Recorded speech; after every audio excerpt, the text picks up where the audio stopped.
Welcome back to my channel. I've come to deliver the long-awaited Abraham video. I promised in my Genesis video, where I went over everything that happened in Genesis that had to do with the three patriarchs. We skipped the Joseph story.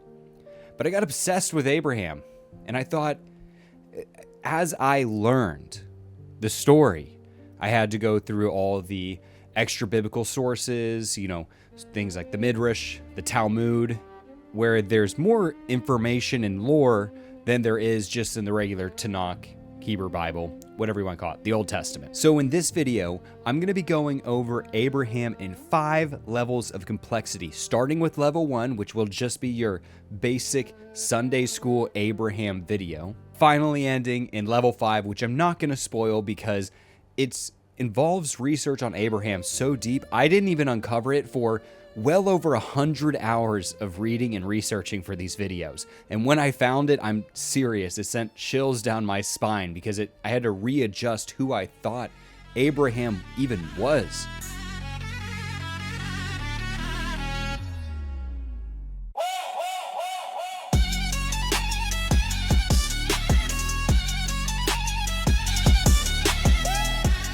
Let's get into it. If you want to know more of the Genesis story, go check out my last video. But for now, we're going to have level 1 of Abraham, the Sunday school edition. If you were in Sunday school or temple, Abraham would have been introduced to you something like this.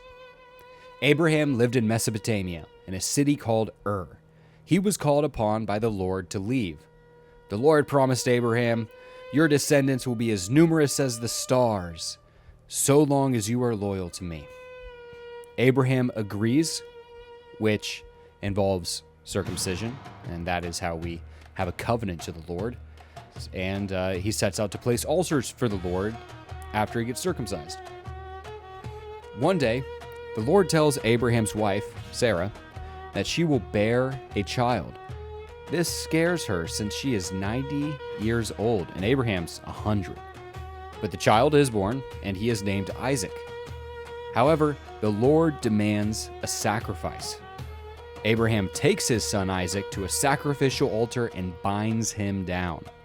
Abraham was about to end his son Isaac's life when the Lord reveals that this sacrifice was just a test. Abraham's ability to have faith in directions of the Lord is admired. Abraham then goes on to be the founding father of the faith of the Jewish, Christian, and Islamic religions. In the Jewish traditions, he is known as a patriarch and the covenant founder. In the Christian tradition, he's known as the ultimate man of righteousness. His faith to just leave his homeland and do what the Lord asks of him. In Islam, he's known as a prophet and someone who submits to the call of God. Submission is very big to the Islamic people. Pretty simple, right? A guy living somewhere a long time ago was called upon by the voice of the Lord, or at least we assume it's the voice. God does come down and talk to Abraham, but not when he calls down upon him. I think he's just shouting from the sky. But there is more lore to all this. More than that's actually in Genesis. Level 2 of Abraham is Bible study Abraham. Outside of biblical sources, we have the Midrash. The Midrash is extra commentary on the stories of the Bible that were written down by rabbis.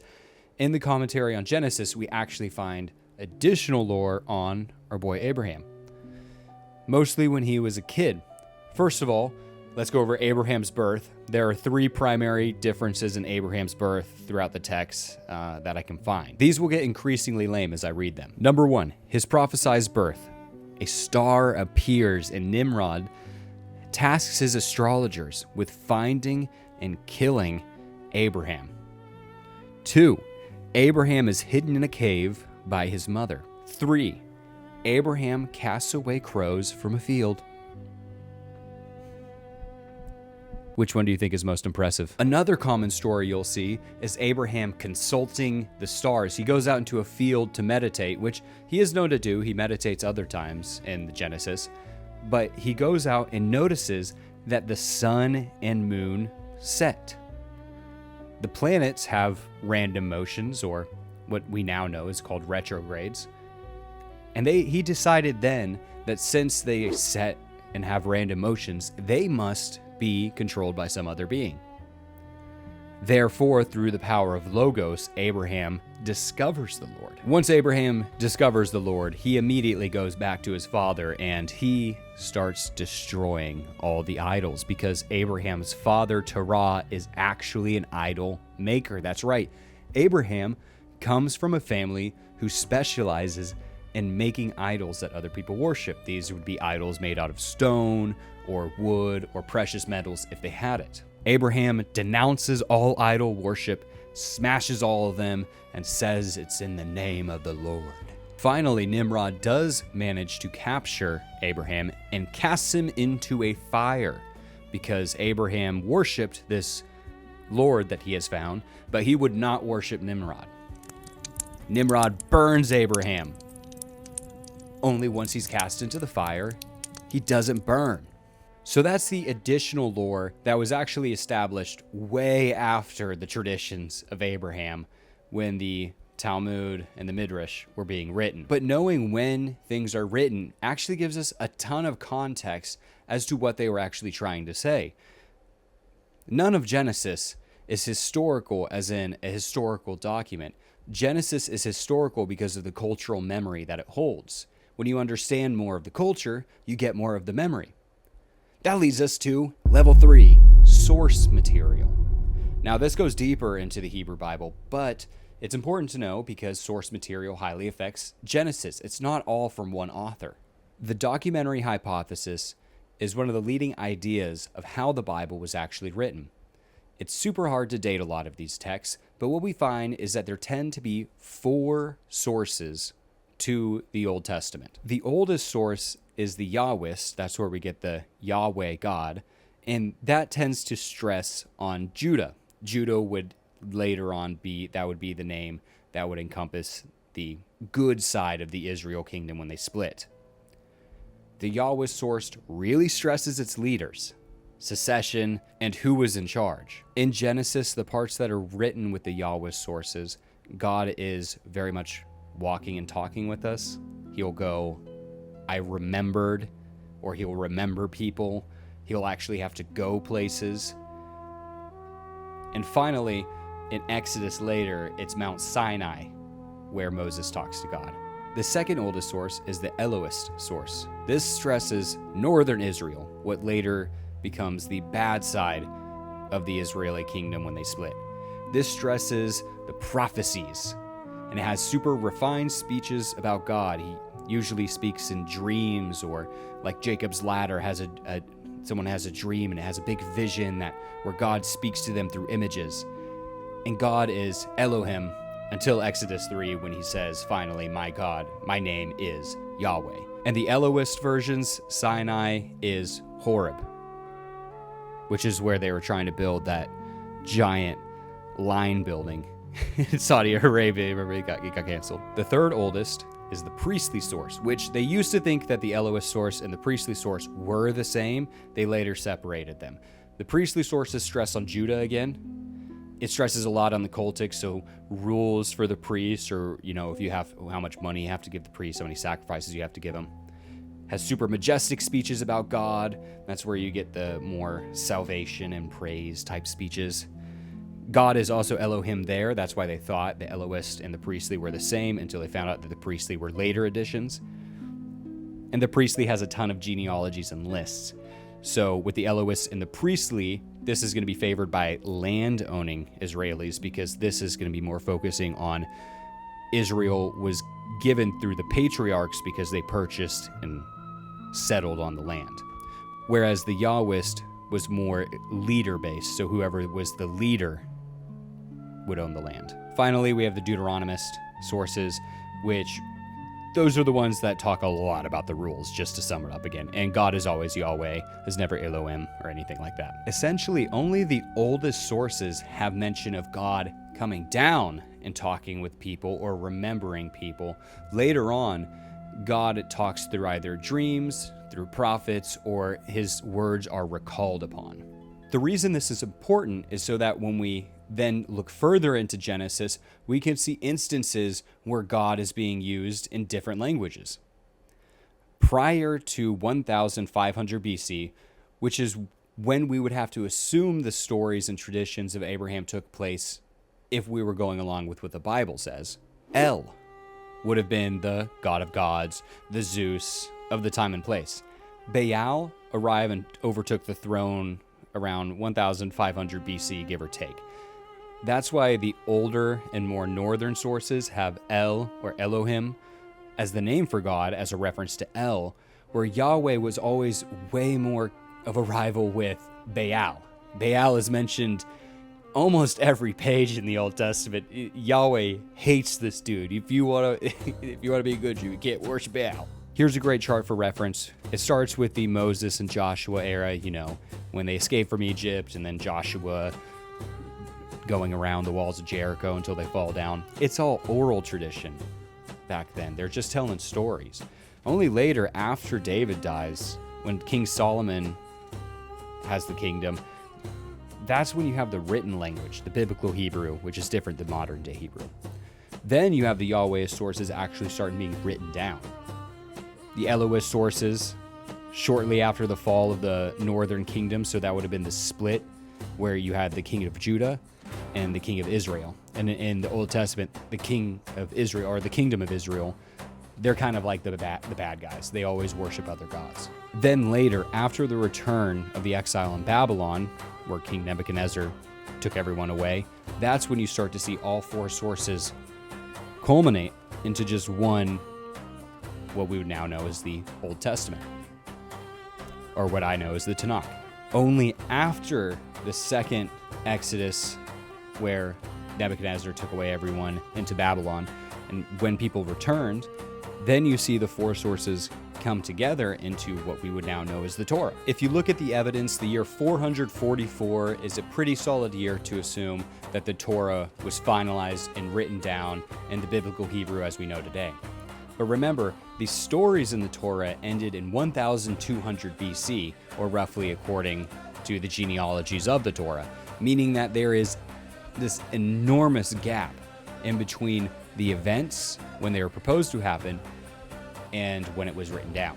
With that context in mind, we can then think about who would have been the powerful groups who would have had control over the narrative. There would have been two obvious splits. There would have been the people who got exiled, went to Babylon, and were influenced by the Amorite culture, then had to return, and they wanted their culture to be the Exodus culture that the Jewish people have suffered, yet God has rewarded them by giving them back the promised land. And then you would have had the Jewish people that actually stayed. Nebuchadnezzar didn't take everyone away. There were still people there. They would have favored the stories of the patriarchs and the landowners, where they actually came over and bought the land. Therefore, they have tradition and rights through their lineage because they've always stayed. The priestly sources would have totally found comfort with the thought of the Exodus and Yahweh. Do you not remember when your God delivered you from the hands of the Pharaoh and brought you freedom into the promised land? They would have relied on that to congregate this diaspora of Jewish people that were all around. They were trying to solidify their identity. They were trying to solidify their identity as a group that had suffered, whereas the tradition of the Jewish people that stayed would have really favored Abraham, Isaac, and Jacob as they inherited the land and retained it. Let's just look at a few examples from Genesis where places would have been named after the respective god that would have been favored by the group of people. Genesis 14:18 through 20, Abraham accepts a blessing from Melchizedek, that's the king of Salem, and a priest of El. Notice how the Hebrew Bible phrases El, a foreign god, in these verses. This is a straight Hebrew to English translation of the Tanakh, so it's about as old as I can find. And Melchizedek, king of Salem, brought forth bread and wine, and he was priest of God the Most High. And he praised him and said, Blessed be Abram of God Most High, maker of heaven and earth. And blessed be God Most High, who hath delivered thine enemies into thy hand. And he gave him a tenth of all. That's actually where they get the tithing from. It's kind of crazy, huh? So this is translated to God, but in biblical Hebrew, the translation is El. Obviously, El was the regional god of the time, as the God Yahweh that we know now, the first person that he told himself about was Abram. So Melchizedek would have no idea who the Yahweh God is. Therefore, Melchizedek is blessing Abram with El, and Abram is accepting it. How is that not defying his covenant with God? Because to Abram, they are one and the same. He is talking to El. Jacob, Abram's grandson, even mentions El when Jacob is going around and setting altars. Genesis 28:19, and he called the name of the place Beth El, but the name of the city was Luz at first. Beth El means house of God. In Genesis 33:20, and he erected there an altar and called it El Elohi Israel. That means God of Israel. Jacob was declaring the God of Israel as El. Twice. There's two examples right there. Joshua even mentions that there were previous gods that the Israelites worshipped. In Joshua 24:15, and if it seems evil unto you to serve the Lord, choose to you this day who you will serve, whether the gods of your fathers serve that were beyond the river, or the gods of the Amorites in whose land you dwell. If we take that into consideration with the fact that we know that Abraham himself came from idol makers, that makes a ton of sense how there would be an integration of multiple gods into the early patriarch story. However, when everything was being refined later, it was made sure that that polygamy didn't seep through, that this God was one and the same from the beginning of Genesis to the end, whereas that may have not been true. There may have been worship of multiple gods going on at the time, but I guess we'll get into that in a bit. Just to wrap up our sources, I think there's some interesting context with how the representation of God was done.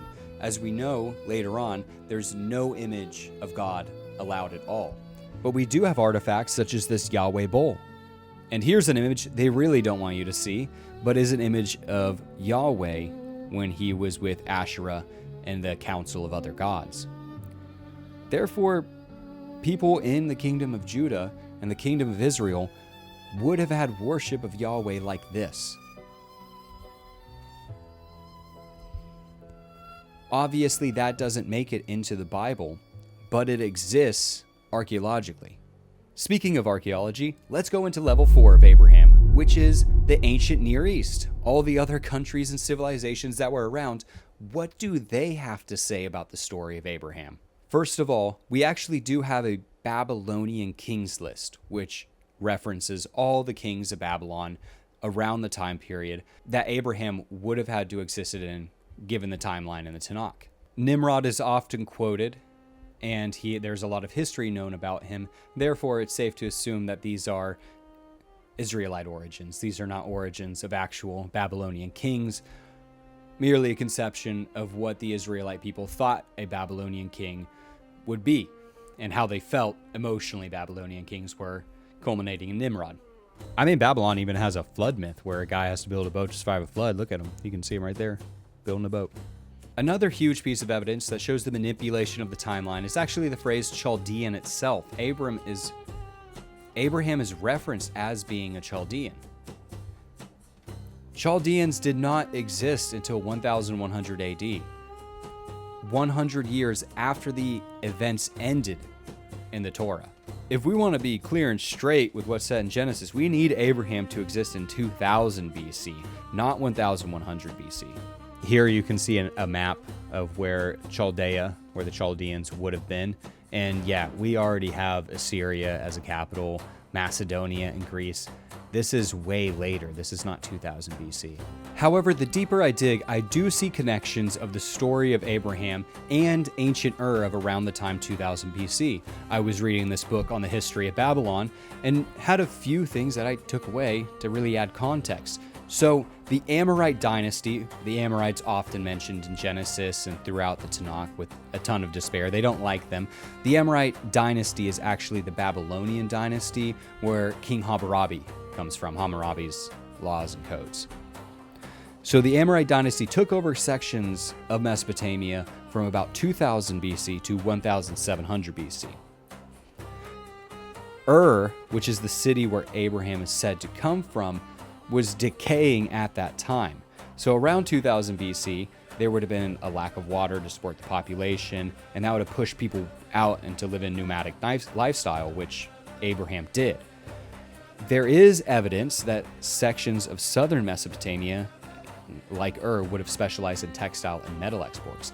That would actually line up with Abraham's father's idol shop, which would have needed a large amount of these materials, and the trade would have been only possible during peaceful times.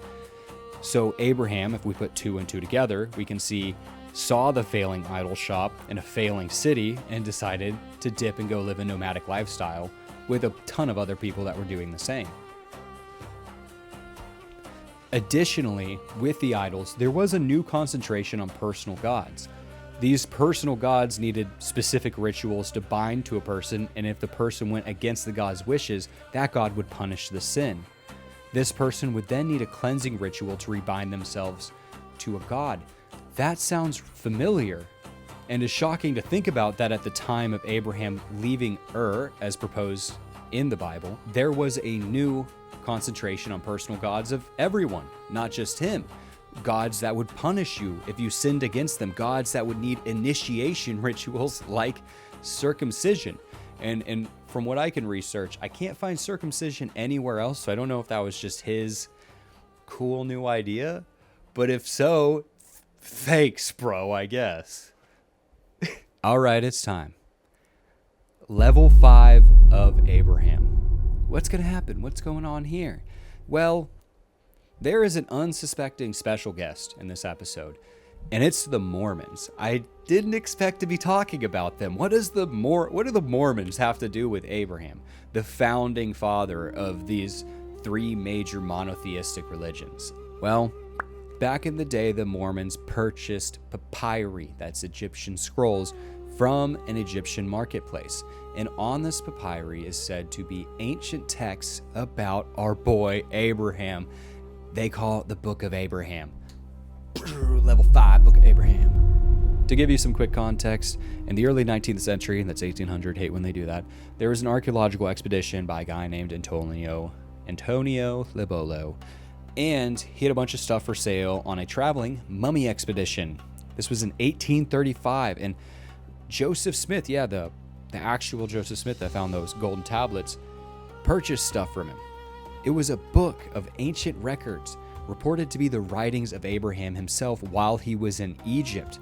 So remember a long time ago we talked about that famine that happened when he first left and he had to go to Egypt? Then when he sold his wife to the harem. And upon this, it was stories about Abraham's early life, his travels to Canaan and Egypt, and his vision of the cosmos and its creations. Interesting. There's also 3 pictures. One of them shows the sacrifice. One of them shows a whole bunch of stuff. And the last one shows Abraham teaching Egyptians astrology. I hear that word and I can't help have my little ears perked up. I mean, we've heard about this before. Nimrod hired astrologers to find Abraham. A star appears above Jesus and astrologers from Persia find him. But Abraham himself being an astrologer, well, let's look into it, all right? Because obviously there's some controversy. Egyptologists themselves claim that the translation is false and there's no mention of Abraham. They also mention that the simile pictures, that's those 3 pictures I showed you, are just normal funerary practices. And this one where he's sacrificing Isaac, I'm a bit of an amateur Egyptologist myself. I actually had to cut out about 20 minutes of Egypt from this video because it didn't really add to Abraham's story. I just wanted to rant about Egypt. I guess we'll do that on another video. But it looks like a normal funerary practice because you have the jars where the organs would be stored too. If Abraham was sacrificing Isaac, he wouldn't be storing those organs. They'd be burnt up to God and stuff. So I cannot confirm nor deny that this Book of Abraham nor these 3 facsimile pictures actually have anything to do with Abraham. But it did lead me to another book. An even more interesting book. When all the scientists and historians and researchers and smarty pants people were making fun of the Mormons saying, your shit's fake, bro. The Mormons buckled down and didn't give up. They went and they made a book where they researched every single mention of Abraham. from the Jewish faith, from the Christian faith, to the Islamic faith, all the way to when the Armenians were doing their own thing. Every single origin story of Abraham. These 2 books, it's actually 2, I lied earlier, but 1 mostly. It's over 1,200 pages to read all this, and I blasted through that. In the early references of Abraham, we see him being used as an astrologer all the time. More specifically, we see way more stories talking about his meditation amongst the stars. We see stories of him going places and teaching astrology. So if the scrolls that the Mormons purchased are completely false and they made up that story, then by doing this research, they inadvertently found a ton of evidence confirming what they were talking about. Because how many references do you think there are to Abraham as an astrologer? Just a couple, just like 3 or 4, right? Probably just the Muzzies got a little crazy and started talking about stars later on. No, I found dozens upon dozens upon dozens of references from the Jewish, Christian, Islamic, and when the Armenians were doing their own writings, of Abraham being an astrologer, of him using this to gain fame and notoriety, texts of him debating and calling upon the stars. Why is this all there? First of all, I actually just got done reading the Tanakh. It was about a 6-month experience. And a lot of it was stuck in Genesis because I had to learn all the vocabulary. Thank God after that, it gets a lot less. Once you know all the names of the places and people, it gets a bit easier. But there's this misconception that the Old Testament itself is monotheistic, where I can't find really any reference of this God saying he's only the only God. There's constantly references to other gods, including God himself saying he's a jealous God, not that he's the only one. We see references to idols all the time. We see children being sacrificed in fire. We see astrology being referenced in Isaiah when he's talking about the Chaldeans. These practices were known, and then we got to talk about the Dead Sea Scrolls. There's astrology found, stored by the Jewish people in the Dead Sea Scrolls. Why were they preserving this? The Jewish people worshipped new moons. Yet when people have an understanding of who Abraham is, or the founding of these faiths, they don't have any of these concepts in their mind. Yet the more I looked into it, the more I felt it had to do with this than the stories I was being fed at Sunday school. So much of this is covered up or ignored, rewritten, revised, so that it gives a clean feeling to it, when in reality, it's messier the deeper you go. The people that benefit from these institutions don't want you realizing that the Old Testament was a battlegrounds of gods, that Abraham was an astrologer who left Ur due to a collapsing economy and he couldn't sustain the idol shop that he was going to inherit from his father. They don't want you thinking about that. They want you thinking about tithes. In some of these sources, Abraham actually has a discussion with God saying, my planet will not allow me kids, as in the Chaldean astrologers or the astrology that he learned from Chaldea, and reinforced his belief that his birth chart said he was not going to have kids, because Babylonian, this was the invention of the birth chart, was actually here, was in Babylon. The birth chart that we use for Western astrology comes from this location. And when God gives him a child, that then understands that God is over this astrological phenomenon. Your planets don't dictate you, but your personal God does. The more I think about this, the more this Old Testament God really reminds me of my conversation with Edgar. He was my last interview, and he's a chaos magician who knew servitors, which are these personal gods, ones that are created, fed, given belief systems, and ultimately if you can get other people to feed into them as well, they become bigger, powerful, more impactful here on earth. This God needed Abraham to start this covenant with him. Abraham used his money. He circumcised hundreds of people in Genesis. Go watch my last video if you don't believe me. There were tribes that were started of it. There were wars that were started over this. And more importantly, if you read the Tanakh, there are sacrifice after sacrifice after sacrifice. I don't know what God was in the Old Testament. I don't know what God Abraham was talking to. But it's not the God they're going to give you in church. I know that. Man, there's more I want to talk about, but I got to get this video out because at this point I got to move on to something else. I can't be thinking about Abraham for over a year of my life. It's been like a year of my life learning about this guy. But with all that said, I feel the spiritual connection coming together. The more I understand religions of other places and beliefs rather than my own, the more I see that it all ties back into astrology. My name's Lane, and through this channel we can find spiritual connection together. I hope you have a great day. Bye-bye.